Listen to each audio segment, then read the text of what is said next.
আজকে আমরা যেটা পড়ব that is কমপ্লেক্সোমেট্রিক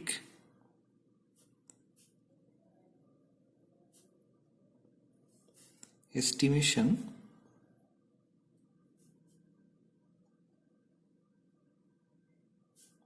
of metal ions. আচ্ছা, আমাদের সিলেবাসে যেগুলো রয়েছে সেগুলোর আমরা কমপ্লেক্সোমেট্রিক্যালি কিভাবে এস্টিমেট করা যায় সেটা আমরা দেখব। তার আগে যেটা আমরা বোঝার চেষ্টা করব যে এই কমপ্লেক্সোমেট্রিক এস্টিমেশনের পেছনে থিওরিটা কি ঘটছে এখানে অ্যাকচুয়ালি। তো কমপ্লেক্সোমেট্রিক এস্টিমেশনের ক্ষেত্রে নাম থেকেই আমরা বুঝতে পারছি দিস ইজ এ টাইট্রিমেট্রিক অ্যানালিসিস, এবং টাইট্রেটিং এজেন্ট হিসেবে আমরা ইউজ করছি একটা কমপ্লেক্সিং এজেন্ট। এখন কমপ্লেক্সোমেট্রিক এস্টিমেশনের ক্ষেত্রে যেটা মেনলি টাইট্রেটিং এজেন্ট হিসেবে আমরা ইউজ করি, টাইট্রেটিং এজেন্ট হিসেবে টাইট্রেটিং যে এজেন্ট আমরা ইউজ করি that is EDTA or disodium salt of EDTA, Na2H2 EDTA. Full form ethylene diamine tetraacetic acid.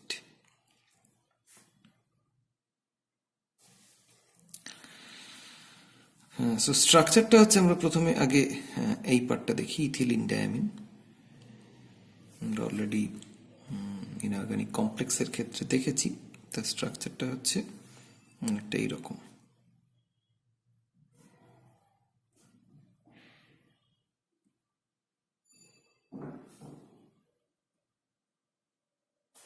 So যখন আমরা ইথিলিন ডায়ামিন টেট্রাঅ্যাসিটিক অ্যাসিডের কথা ভাবছি তখন তাহলে ডেফিনেটলি স্ট্রাকচারটা হবে এরকম। নাইট্রোজেনের সঙ্গে যে চারটে আমাদের হাইড্রোজেন রয়েছে, দুটো সো সেই চারটে is replaced by acetate group CH2COOH।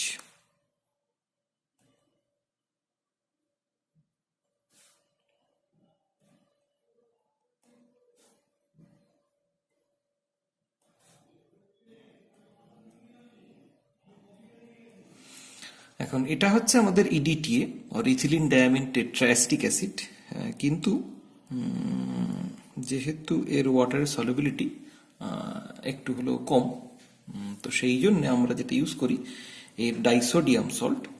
তার মানে দুটো hydrogen is replaced by sodium. তার মানে সিচুয়েশনটা এরকম দাঁড়ায়।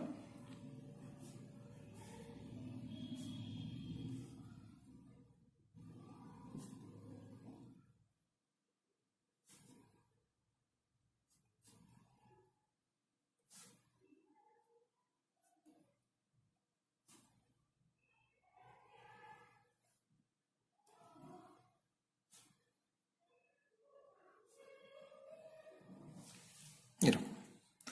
আচ্ছা, so it is EDTA, it is Na2H2 EDTA। যেহেতু ডাইসোডিয়াম সল্ট হওয়ার কারণে এর ওয়াটারের সলিবিলিটি বেশি, তো সেই কারণে আমরা generally disodium salt of EDTA এটা ইউজ করি ফর ল্যাবরেটরি পারপাস। এখন প্রথমেই যে প্রশ্নটা আমাদের মনে আসে সেটা হচ্ছে যে হয় EDTA, কেন EDTA ছাড়া অন্য কোনো কমপ্লেক্সিং এজেন্ট নয়? তার কারণ even ethylene diamine is a complexing agent, so কেন আমরা ইথিলিন ডায়ামিন ইউজ করতে পারি না, আমরা কেন EDTA ইউজ করি? এখন এইটা বুঝতে গেলে আমাদের যেটা জানা দরকার সেটা হচ্ছে, ধরা যাক আমরা ethylene ডায়ামিনকে as a complexing agent হিসেবে ইউজ করছি। সো তাহলে মেটালের সঙ্গে, একটা মেটাল আয়নের সঙ্গে যখন ইথিলিন ডায়ামিন রিঅ্যাক্ট করবে, তখন যদি আমরা ধরে নিই যে সেটা অক্টাহেড্রাল কমপ্লেক্স ফর্ম করছে, তাহলে প্রথম স্টেপে তৈরি হবে MEN, পরের স্টেপে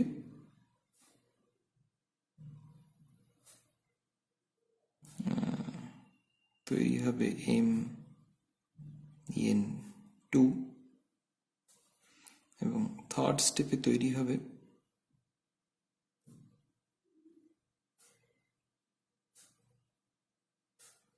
MEN3।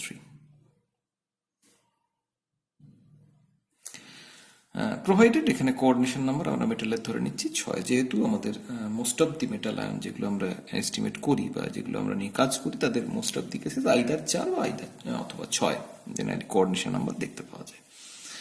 তো তাহলে এক্ষেত্রে তিনটে স্টেপে রিয়াকশন ঘটবে এবং এই তিনটে ধরনের সাকসেসিভ স্টেপে কমপ্লেক্স তৈরি হবে MEN, MEN2 এবং MEN3।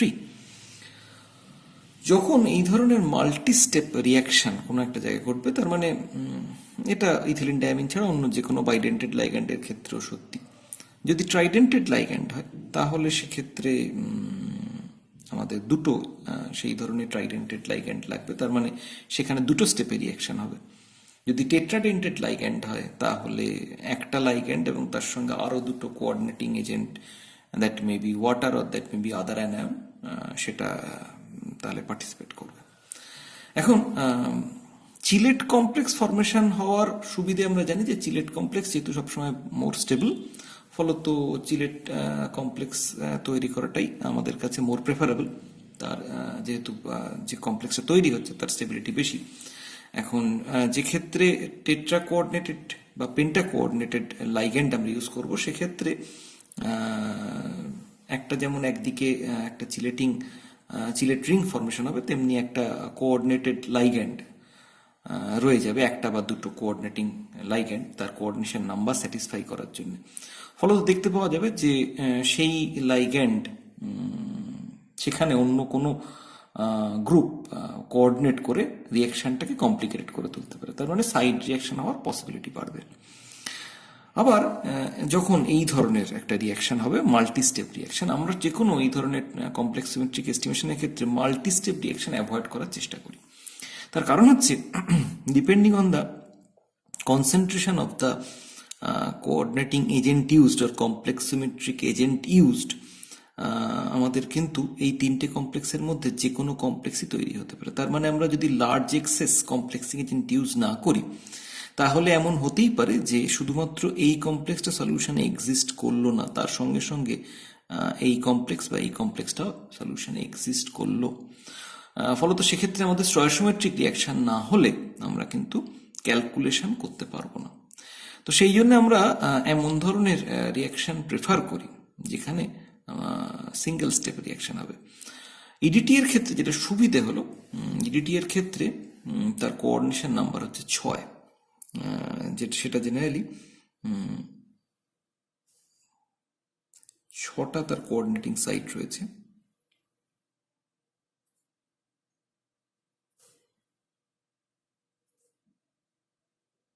সো তার ফলে দেখতে পাওয়া যায় যে যদি কোনো মেটালের কোঅর্ডিনেশন নাম্বার 6 হয় তাহলে 1:1 কমপ্লেক্স তৈরি হয়, একটা মেটালকে একটা লাইগ্যান্ডই কোঅর্ডিনেট করে।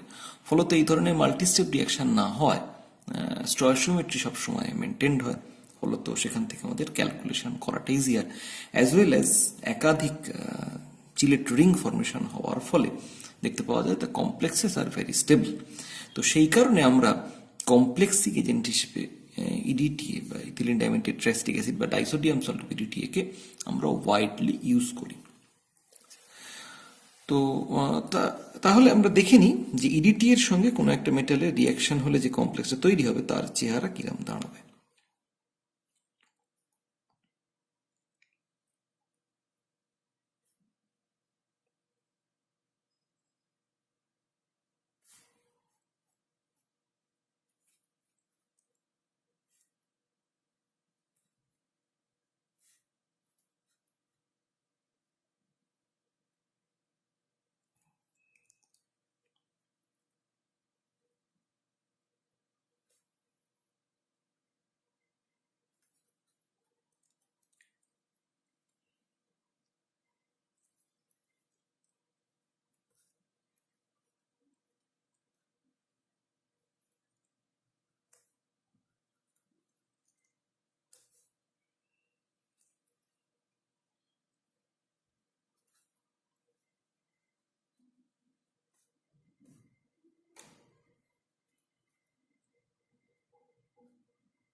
সো তাহলে মেটালের সঙ্গে যখন ইডিটিএ কমপ্লেক্স তৈরি করবে তখন এই ধরনের একটা কমপ্লেক্স তৈরি হবে।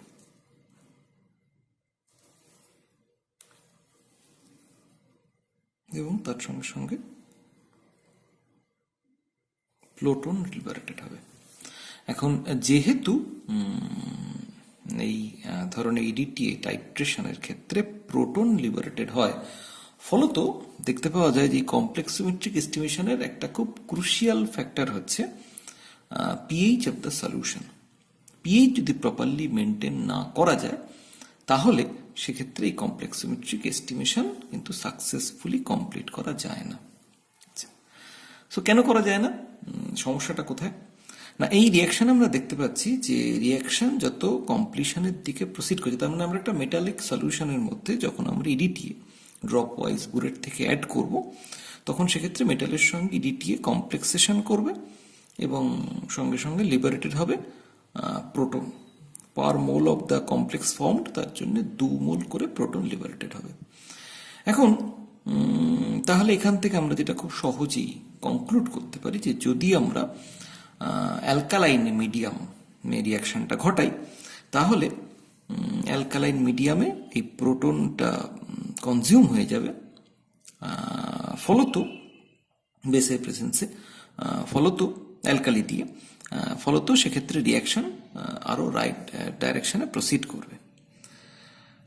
কিন্তু এই কমপ্লেক্স সিমেট্রিক এস্টিমেশনকে অ্যালকালাইন কন্ডিশনে করাটা ডিফিকাল্ট। তার কারণ ইন অ্যালকালাইন কন্ডিশন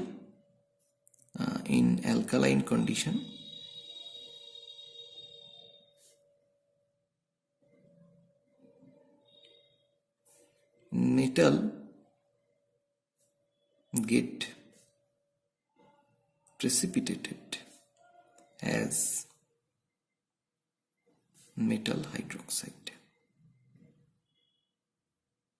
সো তার ফলে আমরা এক্ষেত্রে অ্যালকালাইন মিডিয়ামে রিয়াকশনটা করতে পারি না। সো সেকেন্ড অপশন হচ্ছে অ্যাসিড ইউজ করা, যাতে মেটালের হাইড্রোলাইসিস প্রিভেন্ট করা যায়।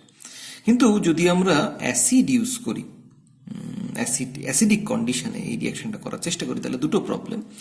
এক হচ্ছে যে যেহেতু আমরা দেখতে পাচ্ছি যে during the course of the reaction proton liberated হচ্ছে, সো অ্যাসিডিক কন্ডিশনে যদি আমি রিয়াকশন করি তাহলে that will destabilise the complex এবং রিয়াকশন সেক্ষেত্রে ব্যাকওয়ার্ড ডাইরেকশনে প্রসিড করার একটা টেন্ডেন্সি থাকবে, 1 নম্বর।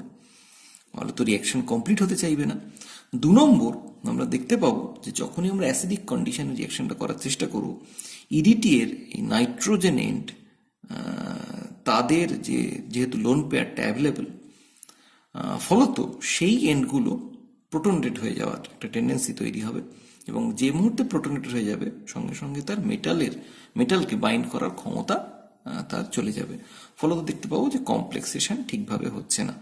তাহলে ফলত আমরা সেই জন্য অ্যাসিডিক কন্ডিশনেও আমরা রিয়াকশনটা করতে পারি না।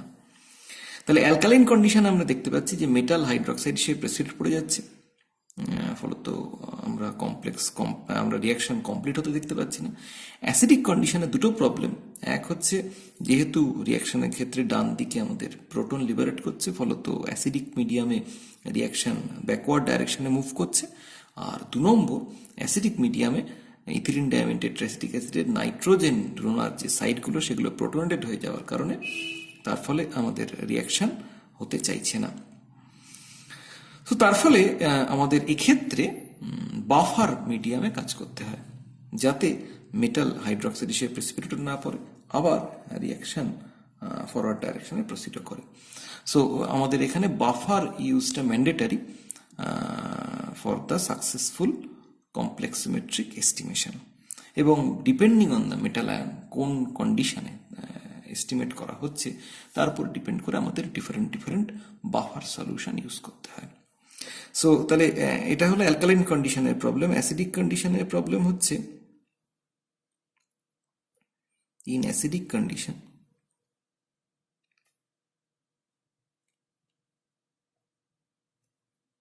এক নম্বর হচ্ছে রিয়াকশন প্রসিড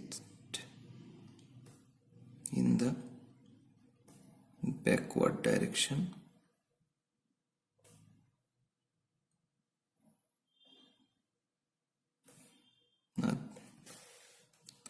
2 নম্বর হচ্ছে the nitrogen end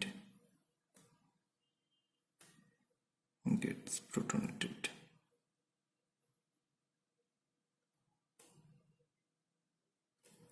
So the reaction cannot take place.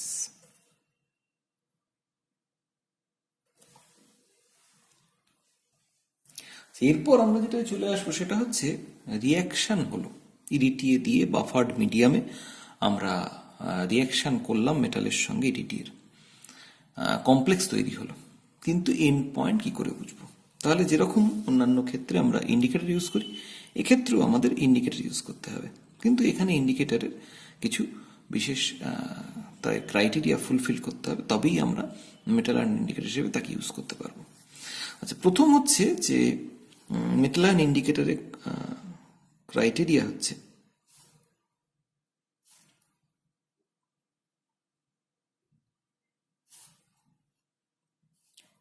it should show different color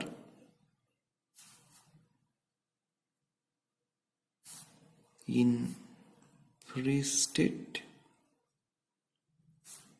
and complex state.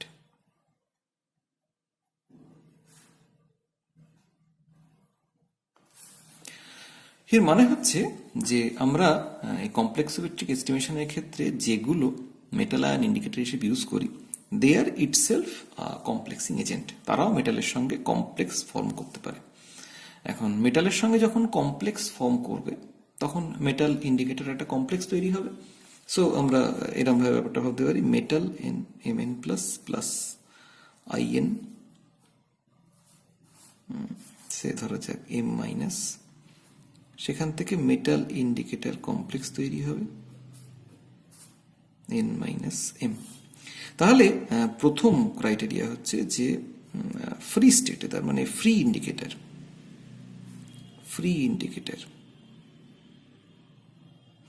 R complex indicator, এটা হচ্ছে মেটালের সঙ্গে কমপ্লেক্স, এই দুটোর কালার ডিস্টিংক্টলি ডিফারেন্ট হতে হবে, তবেই আমরা এন্ড পয়েন্টটা প্রপারলি বুঝতে পারবো যে কখন কমপ্লেক্স ফরমেশন কমপ্লিট হচ্ছে অথবা হচ্ছে না। সো তাহলে ফ্রি স্টেটে এবং কমপ্লেক্সড অবস্থায় ইন্ডিকেটরে কালার ডিফারেন্ট হতে হবে। আচ্ছা, 2 নম্বর যে ক্রাইটেরিয়াটা ফুলফিল করতে হয়, it should be stable in reaction condition.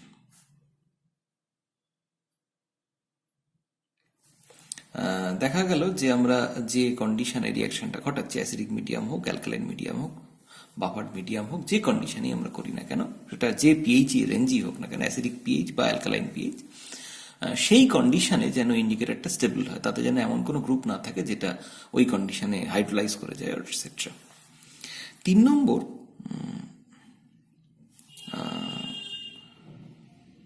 indicator should form stable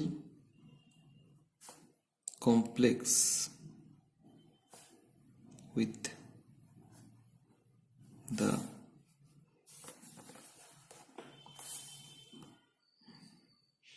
metal ion, but its stability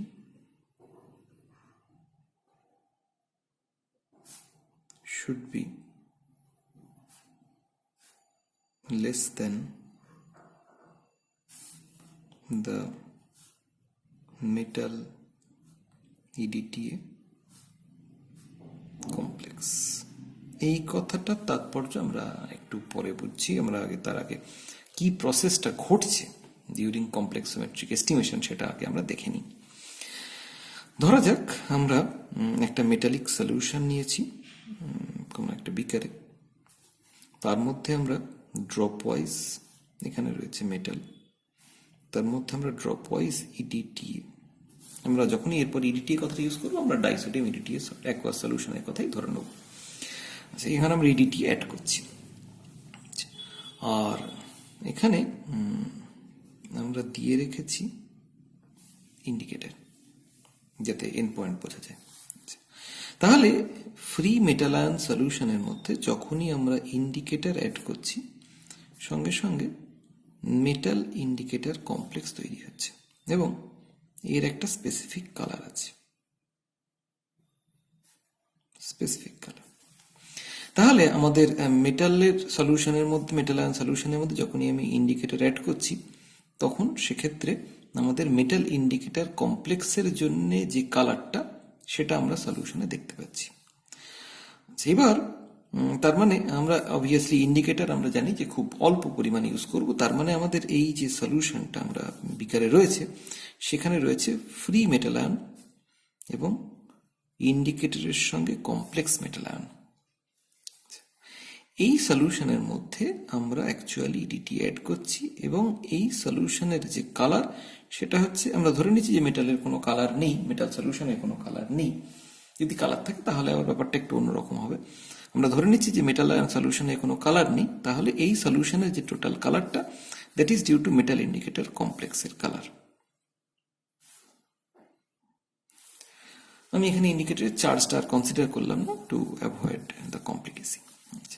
তাহলে এখানে আমরা একটা কালার দেখতে পাচ্ছি সেই সলিউশনে, সেটা হচ্ছে মেটাল ইন্ডিকেটর কমপ্লেক্সের কালার। এই সলিউশনের মধ্যে আমরা ইডিটি অ্যাড করছি। ইডিটি অ্যাড করলে যেটা হবে, ইডিটি প্রথমে ফ্রি মেটাল আয়নের সঙ্গে রিঅ্যাক্ট করবে। তার ফলে আমরা যখন ড্রপ ওয়াইজ ইডিটি অ্যাড করব, তখন তাহলে সেক্ষেত্রে ধীরে ধীরে মেটাল ইডিটিএ কমপ্লেক্স তৈরি হবে।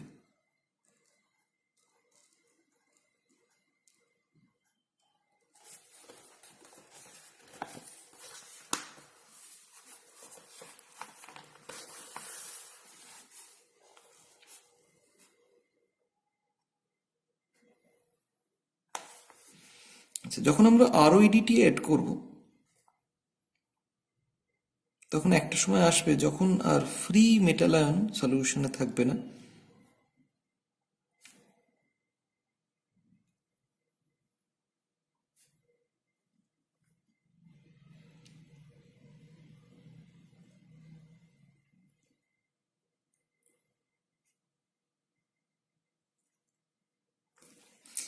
এরপরে যখন আমরা আরো ইডিটি অ্যাড করব ড্রপ ওয়াইজ, তখন যেহেতু মেটাল ইন্ডিকেটর কমপ্লেক্সের থেকে মেটাল ইডিটিএ কমপ্লেক্সের স্টেবিলিটি বেশি, আমরা বলেছিলাম যে আমাদের ইন্ডিকেটর স্টেবল কমপ্লেক্স ফর্ম করতে হবে মেটালের সঙ্গে, কিন্তু স্টেবিলিটি মেটাল ইডিটিএ কমপ্লেক্সের থেকে কম হতে হবে। তো যদি সেই কন্ডিশন ফুলফিল হয়, তাহলে সেক্ষেত্রে যখন এর পরেও আমরা ইডিটি অ্যাড করব, তখন সেক্ষেত্রে মেটাল ইন্ডিকেটর কমপ্লেক্সের সঙ্গে ইডিটি রিঅ্যাক্ট করবে এবং ইন্ডিকেটরকে রিপ্লেস করে পুরোটাই মেটাল ইডিটিএ কমপ্লেক্সে কনভার্ট হয়ে যাবে।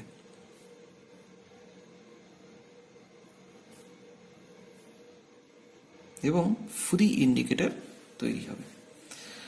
ফলত এখানে যেহেতু আমরা খুব অল্প মানে অল্প সামান্য অ্যামাউন্ট ইন্ডিকেটর অ্যাড করেছি, সো এটা ভার্চুয়ালি ওয়ান স্টেপেই হবে, বা এক ড্রপ বা দু ড্রপ ইডিটি অ্যাড করার ফলে এই পুরো ঘটনাটা ঘটবে, এই স্টেপ থেকে এই স্টেপে।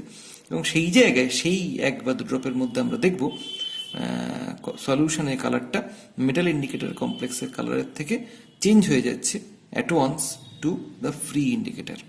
সেই জন্যে মেটাল ইন্ডিকেটর কমপ্লেক্সের যে কালার এবং ইন্ডিকেটর ফ্রি ইন্ডিকেটরের যে কালার, সেই দুটো ডিফারেন্ট হলে তবেই আমরা এই সুইচ ওভারটা ধরতে পারবো এবং সেক্ষেত্রে আমরা বুঝতে পারবো যে এন্ড পয়েন্ট অ্যাপিয়ার করে গেছে। এটা এক নম্বর। দু নম্বর হচ্ছে, এখানেই হচ্ছে ওই কথাটার তাৎপর্য যে indicator should form stable complex with the metal ion. তার কারণ ইন্ডিকেটর যদি মেটাল আয়নের সঙ্গে স্টেবল কমপ্লেক্স ফর্ম না করে, তাহলে মেটাল ইন্ডিকেটর কমপ্লেক্সটা সলিউশনে স্টেবল কন্ডিশনে থাকতে পারবে না এবং সেটা যদি ভেঙে যায়, তাহলে আমরা মেটাল ইন্ডিকেটর কমপ্লেক্সের কালার দেখতে পাবো না। কিন্তু it should form less stable complex then the metal EDTA complex. তাহলে এই যদি ইডিটিএ এর থেকে মেটাল ইন্ডিকেটর কমপ্লেক্সের স্টেবিলিটি কম না হয়, তাহলে লাস্ট স্টেপে গিয়ে ইডিটিএ মেটাল ইন্ডিকেটর কমপ্লেক্স থেকে ইন্ডিকেটরকে রিপ্লেস করে পুরোটা মেটাল ইডিটিএ কমপ্লেক্সে কনভার্ট হতে পারবে না। এবং সেটা যদি না পারে, তাহলে সেক্ষেত্রে মেটাল ইন্ডিকেটর কমপ্লেক্স থেকে ফ্রি ইন্ডিকেটর তৈরি হওয়ার জন্য যে কালার চেঞ্জ, সেটা দেখে আমরা কিন্তু এন্ড পয়েন্ট কোথায় অ্যাপিয়ার করলো সেটা বুঝতে পারবো না। সেই জন্যে ইন্ডিকেটরের ক্ষেত্রে এই কন্ডিশনগুলো মেনটেন্ড হওয়াটা প্রয়োজনীয়। তাহলে আমরা দেখলাম যে কেন এখানে বাফার সলিউশন অ্যাড করা দরকার কমপ্লেক্স সিমেট্রিক এস্টিমেশনের ক্ষেত্রে, এবং মেটাল ইন্ডিকেটর কমপ্লেক্স বা তার ক্রাইটেরিয়া কি হবে। এবার আমরা দেখে নেব যে এই কমপ্লেক্স সিমেট্রিক এস্টিমেশনের ক্ষেত্রে আমরা কি কি ধরনের ইন্ডিকেটর জেনারেলি ইউজ করে থাকি, কি কন্ডিশনে কি ধরনের ইন্ডিকেটর আমরা জেনারেলি ইউজ করে থাকি, এবং সেটা কিরমভাবে অ্যাক্ট করে। আচ্ছা, আগের যে আমরা ব্যালেন্সড ইকুয়েশনটা লিখেছিলাম এর আগে মেটালের সঙ্গে ডাইসোডিয়াম ইডিটি এর কমপ্লেক্সের ক্ষেত্রে, সেখানে একটা ছোট্ট কারেকশন আছে। সেটা হচ্ছে ইডিটি এ যেহেতু তার 4টে ডিসোসিয়েবল প্রোটন, বা ডাইসোডিয়াম ইডিটি এর ক্ষেত্রে দুটো Na+ এবং দুটো H+ আয়ন আছে। সো ইডিটি এর তার মানে চার্জ হচ্ছে 4-। সো মেটালের সঙ্গে যখন কমপ্লেক্স করবে তখন এটা এর চার্জ N+ হবে না, রাদার হবে N-4+। আর এখানে দুটো প্রোটনের সঙ্গে সঙ্গে আরো দুটো সোডিয়াম আয়ন সলিউশনে লিবারেটেড হবে। আচ্ছা, এবার আমরা দেখব যে এই ধরনের কমপ্লেক্স সিমেট্রিক এস্টিমেশনের ক্ষেত্রে জেনারেলি আমরা কি কি জিনিস ইন্ডিকেটর হিসেবে ইউজ করে থাকি। আমরা জেনারেলি যেগুলো ইন্ডিকেটর হিসেবে ইউজ করি তার মধ্যে খুব পপুলার হচ্ছে ইবিটি और एरियोक्रोम, ब्लैक टी এবং pen.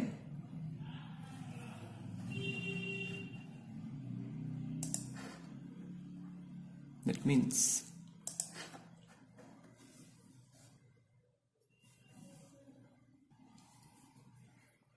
one, two pyridyl azo 2 naphthol।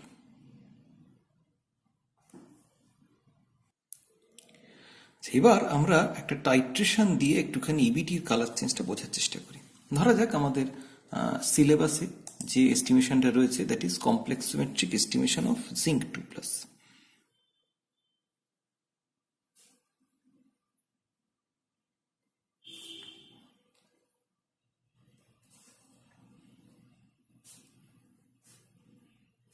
Zinc 2 ion.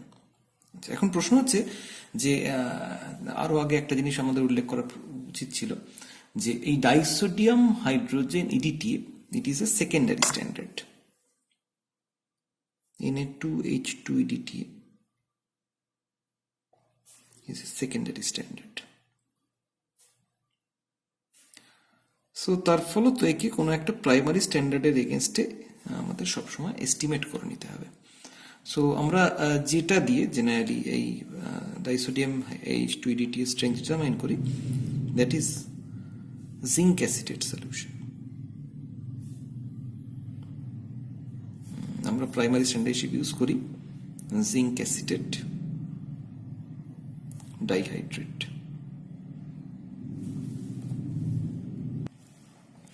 এই জিঙ্ক অ্যাসিটেট ডাইহাইড্রেট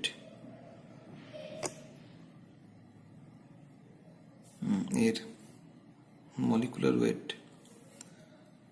219.51। সো আমাদের এখানে আমরা এর আগে দেখেছি যখন আমরা টাইট্রিমেট্রিক অ্যানালিসিস করেছি, রেডক্স টাইট্রেশন করেছি, তখন সেক্ষেত্রে আমরা জেনারেলি সলিউশনগুলো তৈরি করতাম N/20 অর্ডারের। আচ্ছা, এখানে আমাদের কিন্তু আমরা নর্মালিটিতে স্ট্রেংথ ডিটারমাইন করব না, যেহেতু এখানে ইলেকট্রন ট্রান্সফার বা প্রোটন ট্রান্সফার রিয়াকশন নয়। সো এখানে আমরা কিন্তু মোলারিটিতে এক্সপ্রেস করব আমাদের সলিউশনের স্ট্রেংথ। সো আমরা যেটা তৈরি করব সেটা হচ্ছে এই প্রাইমারি স্ট্যান্ডার্ড যেটা জিঙ্ক অ্যাসিটেট ডাইহাইড্রেট এর 250 ml M/50 সলিউশন তৈরি করব রাফলি।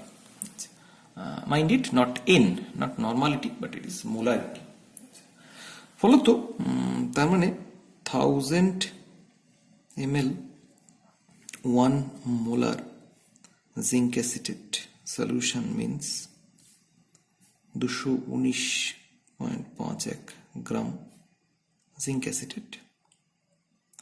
সো 250 ml M/50 অর্ডারের জিঙ্ক অ্যাসিটেট যদি আমাদের তৈরি করতে হয়, so that amounts two 0.51 by 250 50 into 1000, sorry, 250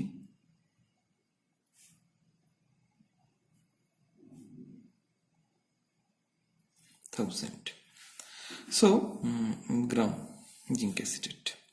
so এটা দাঁড়াবে হচ্ছে 1.0969 গ্রাম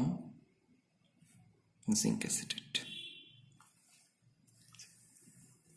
তার মানে আমরা যদি রাফলি 1.0969 গ্রাম জিঙ্ক অ্যাসিটেট ওজন করে 250 ml সলিউশনে ডিজলভ করে দিই, তাহলে সেক্ষেত্রে আমরা জিঙ্ক অ্যাসিটেটের একটা সলিউশন পাবো, প্রাইমারি স্ট্যান্ডার্ড সলিউশন। অবভিয়াসলি যে অ্যামাউন্টের আমরা জিঙ্ক অ্যাসিটেটটা ট্রান্সফার করব তার এক্স্যাক্ট যেটা ট্রান্সফার করলাম আমরা সেই অ্যামাউন্টটা জানা থাকতে হবে, এবং সেখান থেকে আমরা এক্স্যাক্টলি সলিউশনের স্ট্রেংথ কত সেটা আমরা বার করতে পারবো। যদি আমরা সে x গ্রাম জিঙ্ক অ্যাসিটেট ট্রান্সফার করি, ডাইহাইড্রেট আমরা ট্রান্সফার করি, তাহলে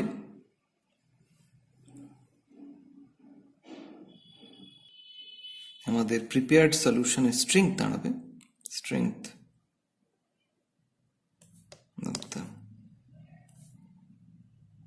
prepared solution দাঁড়াবে হচ্ছে x/1.0969 M/50। কিন্তু এখানে একটা জিনিস একটুখানি মাথায় রাখতে হবে, যখন আমরা এই জিঙ্ক অ্যাসিটেট সলিউশন তৈরি করব in volumetric flask, 250 ml volumetric ফ্লাস্কে যখন আমরা তৈরি করব, তখন সেখানে আমাদের কিন্তু এই জিঙ্ক অ্যাসিটেট সলিউশনটা তৈরি করতে হবে in 5% ammonium chloride solution.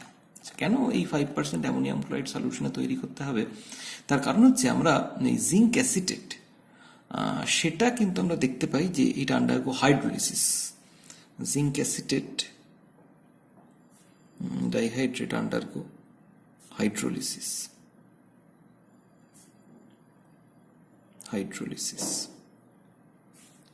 in aqueous solution। ফলত আমরা যদি জলের মধ্যে জিঙ্ক অ্যাসিটেটকে গুলে দিই, তাহলে দেখব কিছুক্ষণ পরে জিঙ্ক হাইড্রক্সাইডের একটা হোয়াইট প্রেসিপিটেট সেটেল ডাউন করছে পেঁজা তুলোর মতো to form zinc hydroxide. So তার ফলে আমাদের এই হাইড্রোলিসিসটাকে প্রিভেন্ট করতে হবে। এখন এই হাইড্রোলিসিসটাকে প্রিভেন্ট করতে গেলে আমাদের যেটা দরকার, একটা স্লাইটলি অ্যাসিডিক সলিউশন দরকার। আমরা জানি যে অ্যামোনিয়াম ক্লোরাইড তার অ্যাকুয়াস সলিউশন সেটা হাইড্রোলিসিস করে তৈরি করে NH3 plus H2O plus HCl plus Cl minus। So যেহেতু ammonium hydroxide backward solution ammonia is weak base and HCl is a strong acid, ফলত ammonium chloride on hydrolysis produces a solution which is acidic in nature। ফলত দেখতে পাওয়া যায় সেই slightly acidic solution is sufficient to prevent the hydrolysis of zinc acetate। তার ফলে আমরা 2% ওই অ্যামোনিয়াম ক্লোরাইড সলিউশনের মধ্যে 5% অ্যামোনিয়াম ক্লোরাইড সলিউশনের মধ্যে আমরা জিঙ্ক অ্যাসিটেটকে প্রিপেয়ার করব। তার মানে আমরা যেটা করব for 2% ammonium chloride solution,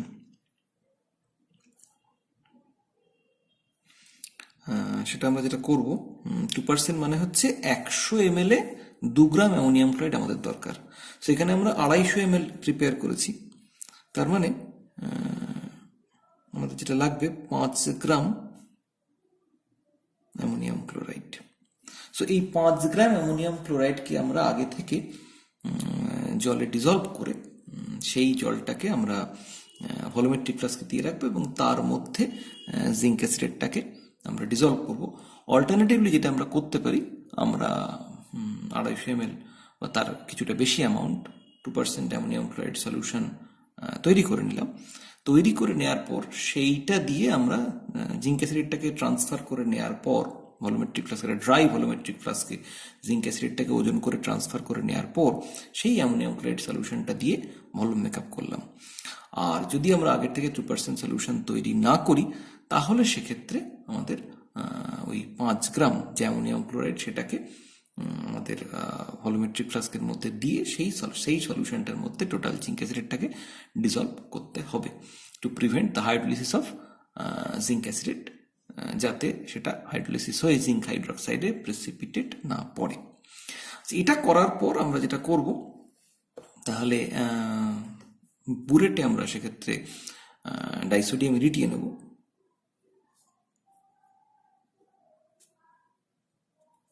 disodium ইরিটিয়ে নেব।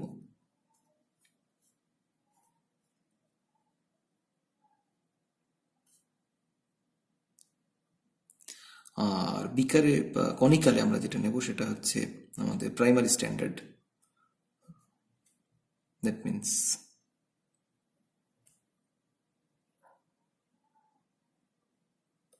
জিঙ্ক অ্যাসিডেট। আমরা পরে দেখব অন্য একটা প্র্যাকটিক্যালে যে প্রাইমারি স্ট্যান্ডার্ড হিসেবে জিঙ্ক অ্যাসিডেটের বদলে কপার সালফেটও আমরা নিতে পারি। সেক্ষেত্রে ইন্ডিকেটারটা আমাদের একটু অন্য লাগবে। এক্ষেত্রে আমরা ইউজ করবো ইবিটি, আর এখানে ইন্ডিকেটার হিসেবে ইউজ করা হচ্ছে ইবিটি।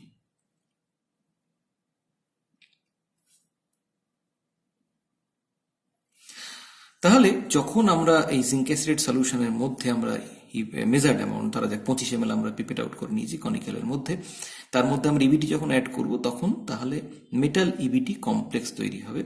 এই মেটাল ইবিটি কমপ্লেক্সের কালার হচ্ছে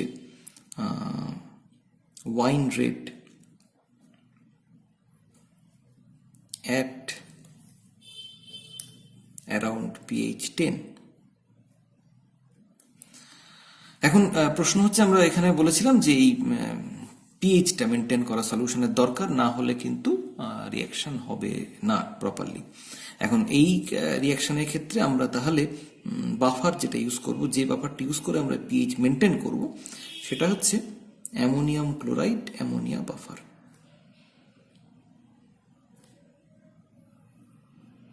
এই ব্যাপারটা আমরা ইউজ করবো।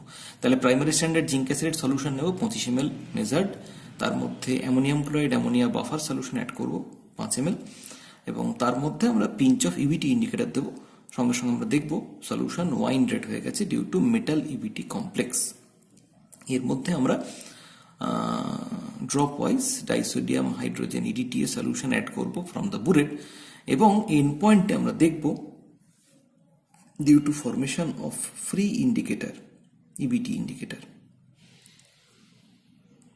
free EBT, color changes from wine red to blue. So এই শার্প কালার চেঞ্জটা দেখে, ওয়াইন রেড টু ব্লু এই কালার চেঞ্জটা দেখে আমরা বুঝতে পারবো যে এন্ড পয়েন্ট এসে গেছে। তার মানে ঠিক কতখানি আমাদের ইডিটিএ লেগেছে টোটাল জিঙ্ক 2+ সলিউশনটাই কনজিউম করার জন্য। এখন যেহেতু আমরা আমাদের ক্যালকুলেশনের ক্ষেত্রে আমরা একই প্রসিডিউর ইউজ করবো, দ্যাট ইজ V1S1 = V2S2। আমরা 25 ml zinc acid measured amount আমরা নিয়েছিলাম, তার স্ট্রেংথ, এক্সাক্ট স্ট্রেংথ আমাদের জানা আছে, দ্যাট ইজ X/1.0969 M/50। কতখানি ভলিউমের ইডিটি আমাদের লেগেছে সেটা আমরা বুরেট রিডিং থেকে জানি ওয়াই। সো তাহলে আমাদের আননোন যে molarity of zinc EDTA solution, সেটা আমরা বার করে ফেলতে পারবো এই ইকুয়েশনটা ইউজ করে। তাহলে এভাবে আমরা ইডিটি এর স্ট্রেংথ কত সেটা জানতে পারবো, এবং ইডিটি এর স্ট্রেংথ যদি জানা থাকে, তাহলে সেক্ষেত্রে আননোন যে জিঙ্ক 2+ সলিউশনটাকে, সেটাকে আমরা প্রাইমারি স্ট্যান্ডার্ড জিঙ্ক অ্যাসিডেটের জায়গায় নিয়ে একইভাবে টাইট্রেশন করে আমরা সেখানে কতটা অ্যামাউন্ট ইডিটিএ লাগছে সেটা থেকে আমরা কিন্তু আননোন জিঙ্ক 2+ সলিউশনের স্ট্রেংথ কত সেটাও ডিটারমাইন করে ফেলতে পারবো। তবে এখানে এই অ্যামোনিয়াম ক্লোরাইড অ্যামোনিয়া বাফার এটা ইউজ করা, একদিকে যেমন বাফার্ড মিডিয়ামে আমাদের এই ইডিটিএ টাইট্রেশন করতে হয়, সেটার জন্য যেমন এই বাফারটা দরকার, তেমনি আরও একটা কাজের জন্য এই বাফারটা দরকার। অ্যাকচুয়ালি এই পিএইচটা 10 মেনটেন করাটা আরও একটা কারণে এসেনশিয়াল। আমরা এবার সেটা একটু দেখবো যে ইবিটি এখানে তার রোলটা, এই তার colour change with the pH of the solution. আচ্ছা, এই যে ইবিটি আমরা ইউজ করি অ্যাজ ইন্ডিকেটর, এই স্ট্রাকচারটা হচ্ছে অনেকটা এইরকম।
তার মানে এখান থেকে আমরা যেটা দেখতে পাচ্ছি যে বিং এটা হচ্ছে খুব লো পিএইচ, তার মানে খুব স্ট্রংলি অ্যাসিডিক কন্ডিশনে এটা এক্সিস্ট এস SO3H। তার মানে আমরা এখান থেকে যেটা দেখতে পাচ্ছি সেটা হচ্ছে যে অ্যাট স্ট্রংলি অ্যাসিডিক কন্ডিশন এটা SO3H ফর্মে থাকে, কিন্তু যেহেতু being a sulphonic acid group এর অ্যাসিডিটি খুব হাই, ফলত এই H প্লাসটা ইজিলি রিপ্লেস হয়ে যায় বাই দ্য সোডিয়াম আয়ন।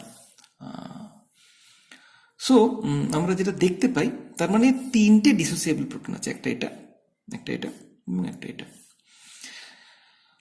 এখন আমরা যদি এদের পিকেএইচটা কম্পেয়ার করি তাহলে আমরা দেখব যে এটা পিকেএইচ ফর H3 ইন্ডিকেটর, তার মানে যখন তিনটে প্রোটনই প্রোটোনেটেড, মানে এটাও প্রোটোনেটেড, এটাও প্রোটোনেটেড এবং এটাও প্রোটোনেটেড, এটার পিকেএইচ হচ্ছে 3.9 এবং এর কালার হচ্ছে রেড। যখন প্রথম প্রোটনটা ডিসোসিয়েট হয়ে যায়, তার মানে এই প্রোটনটা ডিসোসিয়েট হয়ে যায়, তখন এই ডিসোসিয়েশনটা ঘটে অ্যাট 6.4।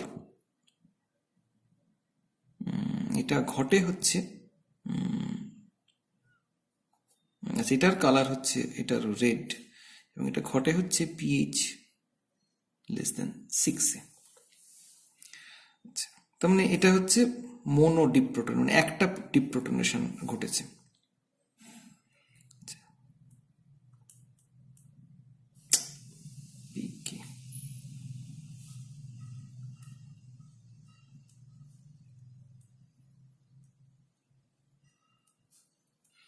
এটার পিকে ভ্যালু হচ্ছে 11.5, এইটা কিন্তু হচ্ছে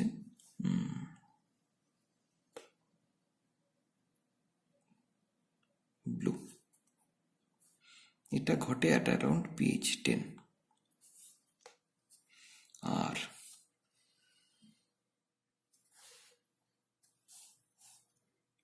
পিকে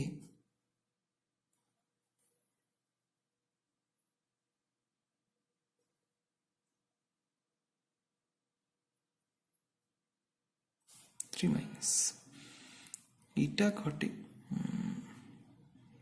এটা এক্স্যাক্ট পিকে ভ্যালুটা আমাদের হাতে নেই, এটার কালার হচ্ছে অরেঞ্জ এবং এটা ঘটে হচ্ছে এটা গ্রেটার দেন 12। তার মানে যেটা দেখতে পাওয়া যাচ্ছে যে এই ইন্ডিকেটরটার কালারটা এই কন্ডিশনে, এই কন্ডিশনে এবং এই কন্ডিশনে এটা হচ্ছে মেনলি রেড বা অরেঞ্জ। তার মানে যদি আমরা পিএইচ 6 এর নিচে এই ইন্ডিকেটর নিয়ে কাজ করতে যাই এবং পিএইচ 12 এর ওপরে এই ইন্ডিকেটর নিয়ে কাজ করতে যাই, তাহলে সেখানে ফ্রি ইন্ডিকেটরের কালার হচ্ছে আইদার রেড অর অরেঞ্জ। অন্যদিকে যখন এটা মেটাল ইন্ডিকেটর কমপ্লেক্স তৈরি করছে, তখন তার কালার হচ্ছে ওয়াইন রেড। তার মানে আমরা যদি পিএইচ 6 এর নিচে বা পিএইচ 12 এর ওপরে এই ইন্ডিকেটর নিয়ে কাজ করতে যাই, তাহলে সেক্ষেত্রে free indicator, metal indicator to free indicator colour change হবে either wine red to red or wine red to orange. যদি পিএইচ 6 এর নিচে কাজ করি তাহলে হবে ওয়াইন রেড টু রেড, যদি পিএইচ 12 এর ওপরে কাজ করি তাহলে হবে ওয়াইন রেড টু অরেঞ্জ।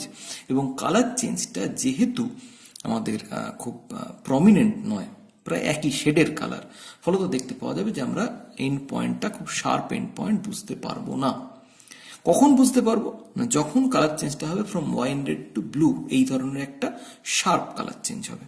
তার মানে সেইটা যেহেতু পিএইচ 10 এর অ্যারাউন্ডে ঘটবে, তার ফলে যেসব মেটাল আয়নকে আমরা অ্যালকালাইন মিডিয়ামে অ্যাট অ্যারাউন্ড পিএইচ 10 এস্টিমেট করতে পারি, কেবলমাত্র তাদের ক্ষেত্রেই আমরা ইবিটিকে অ্যাজ ইন্ডিকেটর হিসেবে ইউজ করতে পারবো। সেই জন্য আমরা যখন জিঙ্ক 2+ আয়নকে আমরা যখন এস্টিমেট করেছি ইউজিং ডিটিএ, তখন আমরা সেক্ষেত্রে ইবিটিকে অ্যাজ ইন্ডিকেটর হিসেবে ইউজ করেছি, এবং সেক্ষেত্রে যেটা আমরা অ্যাসিডিটি মেনটেন করেছি সেটা কিন্তু পিএইচ 10। এর চেয়ে বেশি পিএইচ যদি আমরা মেনটেন করতে যেতাম, মানে অ্যালকালাইন পিএইচ এর দিকে, তাহলে সেক্ষেত্রে কিন্তু একদিকে যেমন জিঙ্ক হাইড্রক্সাইড প্রেসিপিটেট পড়ে যাওয়ার চান্স থাকতো, অ্যাজ ওয়েল এজ সেখানে কিন্তু আমরা যদি পিএইচ 12 এর বেশি উপরে চলে যেতাম, তাহলে সেক্ষেত্রে কিন্তু কালার চেঞ্জটা এন্ড পয়েন্টে শার্প হতো না। সো দুটো প্রবলেমই কিন্তু আমাদের মাথায় রাখতে হবে। আবার যদি আমি জিঙ্ক হাইড্রক্সাইডকে সলিউশনে স্টেবল করার জন্য আমরা যদি অ্যাসিডিক মিডিয়ামে রিয়াকশনটা করার চেষ্টা করতাম, তাহলে একদিকে যেমন ইডিটিএ প্রোটোনেটেড হয়ে গিয়ে কমপ্লেক্সেশন হতে চাইতো না, তেমনি অ্যাজ ওয়েল এজ যদি আমরা পিএইচ 6 এর নিচে চলে যেতাম, তাহলে ইন্ডিকেটরের ক্ষেত্রে এন্ড পয়েন্টে কালার চেঞ্জটা হতো from wine red to red, যেটাও sharp end point, sharp change না হওয়ার কারণে, কালার চেঞ্জ না হওয়ার কারণে আমরা কিন্তু কালার চেঞ্জটা প্রপারলি বুঝতে পারতাম না। সো তার ফলে আমাদের ওই পিএইচ 10 এটা মেনটেন করতে হচ্ছে, এবং আমরা সেটা মেনটেন করছি using ammonium chloride, ammonia buffer. আচ্ছা, এরপরে আমরা যেটা দেখব সেটা হচ্ছে এস্টিমেশন অফ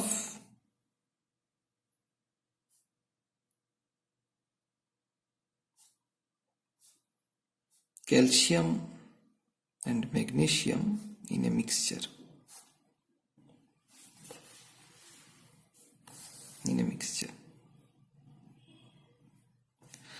আচ্ছা, এর ক্ষেত্রেও আমাদের বেসিক প্রিন্সিপালটা সেম। প্রথম কাজ হচ্ছে against a primary standard zinc acetate আমাদের প্রিপেয়ার করে তার এগেনস্টে সেকেন্ডারি স্ট্যান্ডার্ড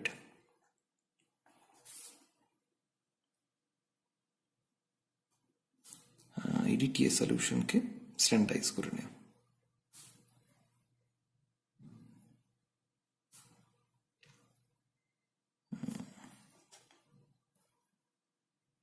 তাহলে এখান থেকে আমরা ইডিটিএ স্ট্রেংথটা পেয়ে যাবো। এটা হচ্ছে আমাদের প্রথম কাজ। তারপরের পার্টটা আমাদের প্র্যাকটিক্যালি সেম। ক্যালসিয়াম ম্যাগনেসিয়াম মিক্সচারের মধ্যে আমরা যেটা করব, কনিক্যালের মধ্যে আমরা ক্যালসিয়াম ম্যাগনেসিয়াম মিক্সচার নেব। সেখানে আমরা ammonium chloride, ammonia buffer use করব টু মেনটেন পিএইচ 10।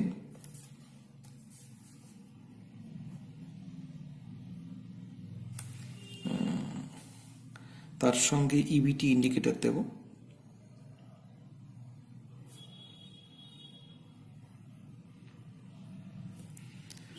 এবং তার মধ্যে আমরা যেটা অ্যাড করব ড্রপ ওয়াইজ ইডিটিএ। সো আমরা এন্ড পয়েন্ট থেকে বুঝে যাব যে total amount of calcium magnesium কত রয়েছে। সে ধরা যাক সেটা হচ্ছে Xml EDT আমাদের লাগলো এই টোটাল ক্যালসিয়াম ম্যাগনেসিয়ামকে কনজিউম করার জন্যে।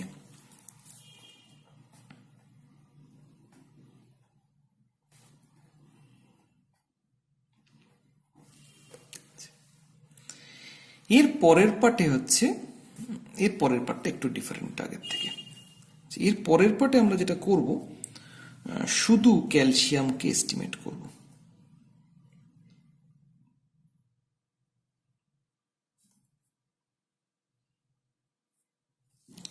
এখন শুধু ক্যালসিয়াম এস্টিমেশনের জন্য আমাদের কিন্তু আর আমরা ইবিটি ইউজ করতে পারবো না। কেন পারবো না? তার কারণ হচ্ছে যে দেখতে পাওয়া যায় যে calcium EBIT complex is not very stable.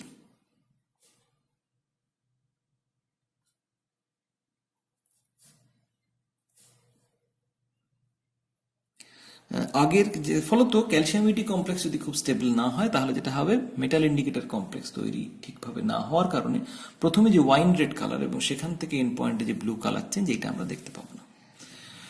আগের ক্ষেত্রে যেহেতু ম্যাগনেসিয়াম ছিল এবং magnesium indicator complex is very stable, তার ফলে এই সমস্যাটা আমাদের অ্যারাইজ করেনি, কিন্তু এই ক্ষেত্রে কিন্তু আমাদের এই প্রবলেমটা অ্যারাইজ করবে। তার ফলে আমরা সেখানে ইবিটি ইউজ করতে পারবো না।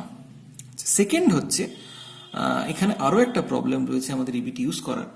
আমরা এখানে আগেকার মতো অ্যামোনিয়াম ক্লোরাইড, অ্যামোনিয়া বাফার মিডিয়ামে এই কাজটা করতে পারবো না। তার কারণ হচ্ছে এখন আমাদের আগের বার আমরা টোটাল ক্যালসিয়াম ম্যাগনেসিয়ামের পরিমাণটা এস্টিমেট করেছি, এবার কিন্তু আমাদের স্পেসিফিক্যালি ক্যালসিয়ামকে এস্টিমেট করতে হবে।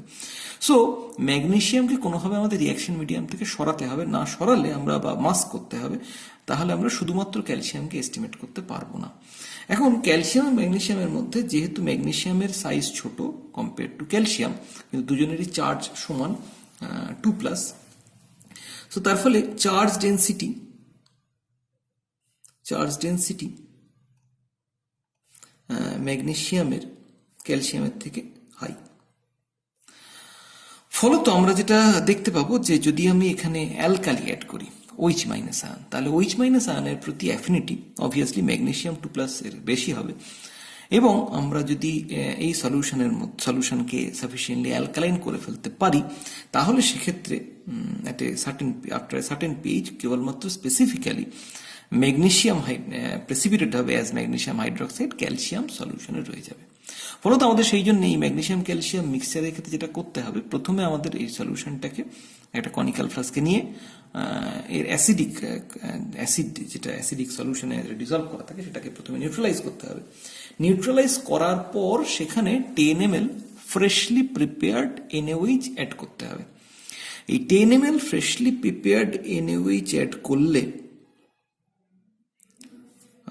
ফ্রেশ NaOH সলিউশন অ্যাড করলে ম্যাগনেসিয়াম হাইড্রোক্সাইড হিসেবে প্রেসিপিটেট পড়ে যাবে। আমরা দেখতে পাবো ইনস্ট্যান্টলি নিচে একটা সাদা জিনিস ডিপোজিটেড হচ্ছে। আচ্ছা, এখানে একটু নজর দেওয়া দরকারি ফ্রেশলি প্রেসিপিটেটেড কথাটার ক্ষেত্রে। তার কারণ হচ্ছে আমরা এখানে দেখি যে অনেক সময় ফ্রেশলি প্রিপেয়ার্ড NaOH ইউজ না করলে এটা ঠিকঠাক রেজাল্ট আমরা এখানে পাই না। কেন পাই না? তার কারণ আমরা যদি NaOH দীর্ঘক্ষণ ওপেন এয়ারে এক্সপোজ কন্ডিশনে থাকে, তাহলে আমরা জানি যে এই NaOH বাতাস থেকে কার্বন ডাই অক্সাইড অ্যাবজর্ব করে বাইকার্বনেট তৈরি করে, এবং magnesium bicarbonate is soluble. So তার ফলে সেক্ষেত্রে আমাদের কিন্তু ম্যাগনেসিয়াম হাইড্রোক্সাইড টোটালি প্রেসিপিটেটেড হবে না। ফলত দেখতে পাবো যে আমাদের এই ম্যাগনেসিয়াম হাইড্রোক্সাইডের যে প্রেসিপিটেশন সেটা কমপ্লিট হবে না, এবং ফলত আমাদের এন্ড পয়েন্টে এরার আসবে। তার কারণ কিছুটা ম্যাগনেসিয়াম 2+ ক্যালসিয়ামের সঙ্গে সলিউশনে সলিবল কন্ডিশনে থেকে যাবে। সেই জন্য এখানে সবসময় ফ্রেশলি প্রিপেয়ার্ড NaOH সলিউশন আমাদের ইউজ করতে বলা হয়, যাতে NaOH কোনোভাবেই বাইকার্বনেটে কনভার্ট না হয়। আচ্ছা, যাই হোক, তো এই ফ্রেশ NaOH অ্যাড করার পর সেটাকে ভালো করে স্টার করা হয় যাতে ম্যাগনেসিয়াম হাইড্রোক্সাইডটা টোটালি প্রেসিপিটেটেড হয়ে যায়। এবং যখনই আমরা এই NaOH সলিউশন অ্যাড করছি, সঙ্গে সঙ্গে এই সলিউশনের পিএইচ ইনক্রিজ করে হয়ে যাচ্ছে অ্যাট অ্যারাউন্ড 12, গ্রেটার দ্যান 12। ফলত আমরা যেটা দেখতে পাচ্ছি যে পিএইচ 12 এর উপরে চলে গেলে তখন আর আমাদের ইবিটি নিয়ে কাজ করা সম্ভব নয়, কারণ আমরা জানি যে ইবিটি নিয়ে কাজ করতে গেলে সেক্ষেত্রে এন্ড পয়েন্টে কালার চেঞ্জ হবে orange to wine red to orange, হয়তো শার্প কালার চেঞ্জ না হওয়ার কারণে এটা নিয়ে কাজ করা সম্ভব নয়। সেই জন্য আমরা এক্ষেত্রে যখন এই NaOH সলিউশন ইউজ করে অ্যালকালাইন মিডিয়ামে কাজ করি, তখন সেক্ষেত্রে আমরা যেটা ইন্ডিকেটর ইউজ করি, that is called Patton readers.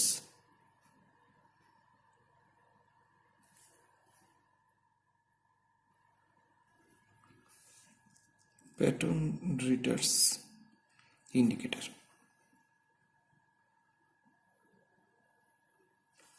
এক্ষেত্রেও আমাদের কালার চেঞ্জ কিন্তু এন্ড পয়েন্টে একই হবে, that means wine red to blue. This is calcon carboxylic acid. So এক্ষেত্রেও কিন্তু এন্ড পয়েন্টে কালার চেঞ্জ হবে from wine red to blue. So এই প্যাটার্ন রিডার ইন্ডিকেটর ইউজ করে আমরা যেটা করব একই হবে, যেটা করব যে ম্যাগনেসিয়াম হাইড্রোক্সাইড প্রেসিডেট পড়ে গেছে NaOH অ্যাড করার পর, এবার তার মধ্যে pinch of pattern reader add করব, সঙ্গে সঙ্গে কালারটা ওয়াইন রেড হয়ে যাবে। এরপর আমরা ডাইসোডিয়াম ইডিটিএ সলিউশন দিয়ে টাইট্রেট করতে শুরু করলে যখন এন্ড পয়েন্টে কালার চেঞ্জ হবে from wine red to blue, তখন সেখানে আমরা টাইট্রেশন থামিয়ে দেবো এবং আমরা সেই যে titre value that is only for calcium, so say that is YmL EDTA for YmL EDTA for calcium only.